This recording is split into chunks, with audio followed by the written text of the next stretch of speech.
Hello there, Eddie Mercado here with BloodyElbow.com, and today I will be speaking with the big ticket, Walt Harris, as he is headed to UFC 216 on October 7th to take on the 12-3 Mark Hand of God Beer. So let's give Walt a call and find out his thoughts on his first round knockout that he scored in Singapore in his last fight.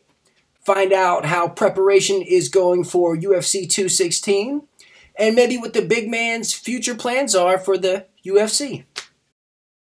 Mr.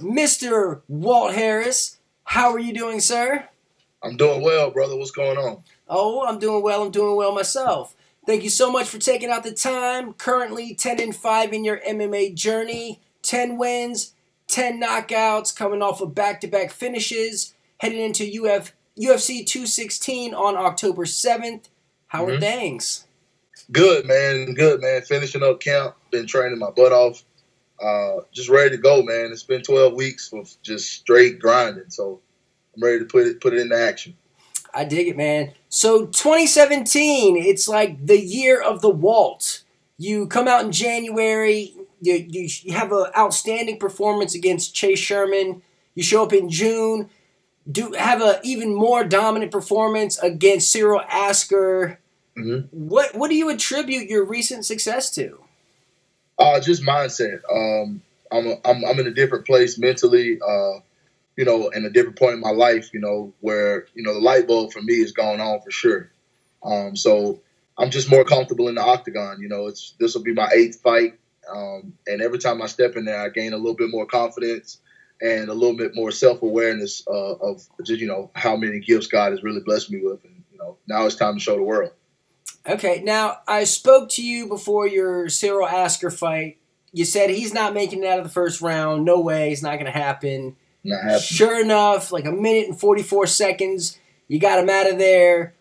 What was your thoughts on your overall performance? I mean, it didn't last long, but what was the takeaways from it? I went back to the drawing board. I felt like there were some things that I didn't do well, even in 1 minute and 44 seconds. I'm a big critic of myself. So, I got hit with a punch that I definitely shouldn't have got hit with. So we went back to the drawing board, worked on that. Just focused on cleaning up my technique and cleaning up my defense. And, I felt like it was a good performance. I think October 7th is going to be the culmination of a lot of hard work, and you guys get to see it. Okay. Now, Lasker, he did slip in a mean right hand that you're speaking about. And, it got your attention and you kind of calmed your jets, settled in, regrouped, and then you got to work. Ultimately, you right hooked him into your southpaw cross, and that's what ultimately dropped him. Your combos are the truth. What gives? Like, what is your secret? Why are your combos so effective? I work them a lot, and I train with smaller guys, so I have to be cleaner, I have to be more precise, and I have to be faster. So, I think that's what helps a lot. Just years of working that combination, that 2-3, 3-2. It's been my bread and butter for a long time. So, if it ain't broke, don't fix it.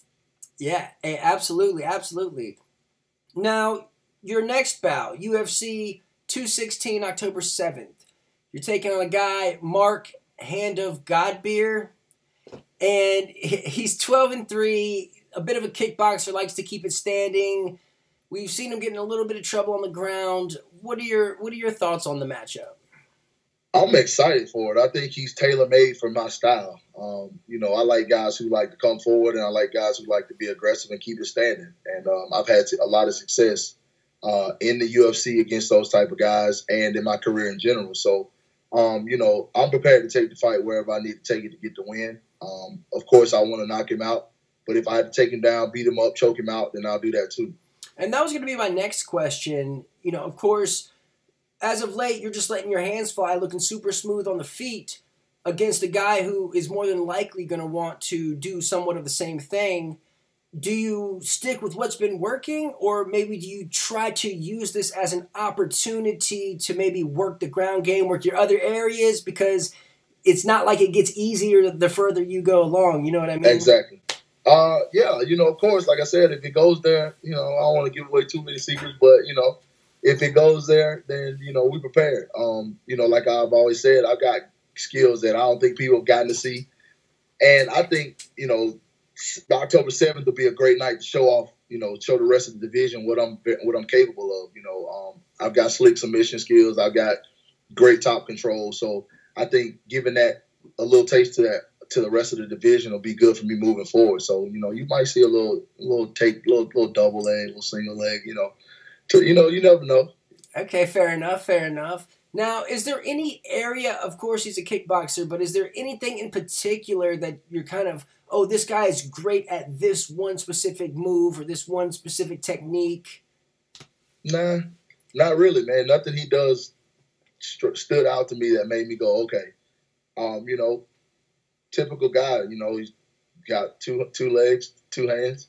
It is what it is, man. It's a fight, so I'm prepared for everything. Like I said, I never underestimate my opponents. I prepare and train harder, hard like it's Godzilla I'm fighting. So, it is what it is. I'll be prepared for everything he can bring to the table. So like I said, we'll be ready. Fair enough. Now, how is preparation going? I know you got away from ATT a little bit for your last fight. Or is it the same kind of routine for this one? Or are you back at ATT? Yeah. Or? I did camp here again at home. Just that individual attention and, attention to detail is what I needed, especially right now at this point in my career. I feel like just being at home is what is best for me. And, of course, Top Team is still in the fold. I went down actually to Top Team for the weekend, got some sparring in, talked to my coaches. So that relationship is still there, of course. That's my family. But right now at this point, being at home is what I needed to do. So that's what we did. Okay, now, if I'm not mistaken, I think I've seen you photos on social media of you training with Deontay Wilder. Is this going down? How does that like? Yeah, man. That's my guy, man. Shout out to D, man. Shout out to Coach J down at Skyboxing and all the guys down there. Yeah, D actually has a big fight coming up in November. And anytime he has a lefty, he gives me a call. And I go down there and, give him some work, and get some pointers. And, every time I feel like when I spar with him and then I go fight an MMA fight afterwards, it's like my confidence is just through the roof, man, because that dude's a world-class boxer with punching power. He probably knock a horse out. So, if I can go in there and get some rounds in with him and hold my own, I feel like in the UFC, it's nothing, Yeah, he's got to hit pretty hard, right? Where would you rank him? The hardest I've ever been hit. Yeah. Easily the hardest puncher ever. It's just the way he punches, his leverage, his technical ability, and then he's 6'8", so he's punching down, and not to mention he's fast and athletic. So it's not like he's punching just straight brawn. He's setting it up. He's using different skills and techniques to get to what he wants, and I feel like that ups my game. It makes me more aware of what I'm doing and what I need to get better at. And it also gives me, like I said, an extra boost of confidence when I step in the cage. Yeah, absolutely. A huge benefit training with someone of that caliber, absolutely. Now, do you have a prediction for this bout? Last time you called it, you said first round, there's not a chance he's getting out of there. Sure enough, that's what happened. Prediction for this one. And if you're right, we're going to have to change your name from the Big Ticket to the Big Mystic or Waltradamus or something along those lines. I mean, I speak it into fruition, man. I'm a big believer in positive affirmation and using your words as power. And I predict first round for this one.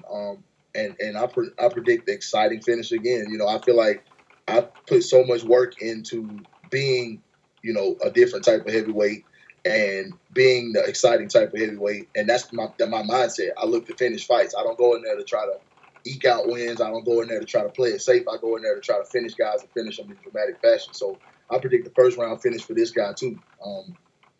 He's tailor-made for that. So that's what we're going in there to do. Okay, and what would be next? I know you got your eyes set on gold. What Yes, would be sir. the next step in getting there?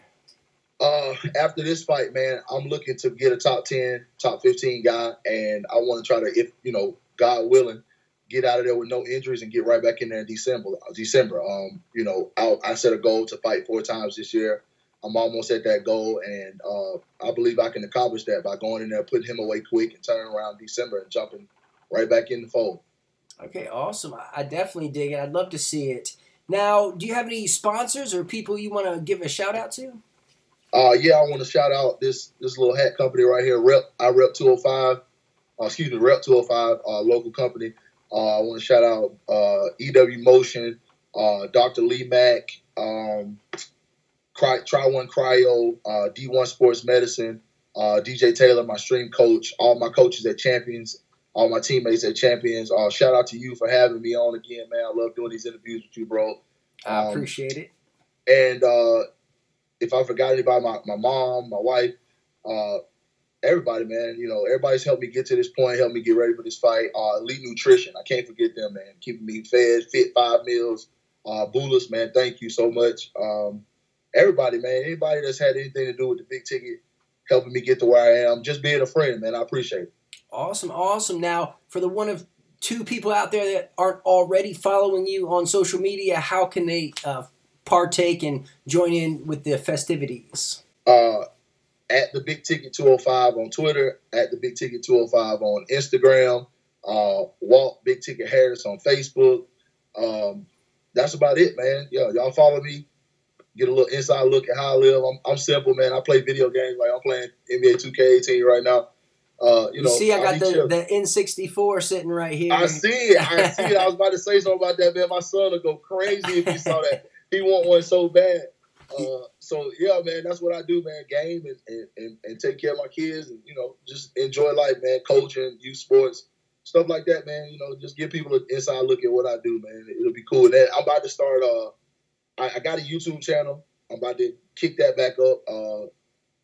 I hadn't had a lot of time to invest into that, but I told my son we're gonna do that. That's something he big into. He love YouTube, so we're gonna kick our YouTube channel off, and I'll be posting links and stuff to that soon. So y'all stay tuned for that. Awesome. Well, Walt Harris, thank you once again for taking out the time. Huge fight on your hands. Mark Godber is on your plate. UFC 216 on October 7th. Baby. Best of luck to you, sir. Thank you, brother. So there you have it. The big ticket himself, Walt Harris, set to take on Mark Godber at UFC 216 on October 7th. That's going down in Las Vegas, Nevada. Go check that out. In the meantime, you can read me over at bloodyelbow.com. You can follow me on Twitter at @Mercado. If you fox with this interview, you can subscribe to my channel right here. Subscribe to Bloody Elbow's YouTube channel right there. Check out these interviews right now. Now go be a good person.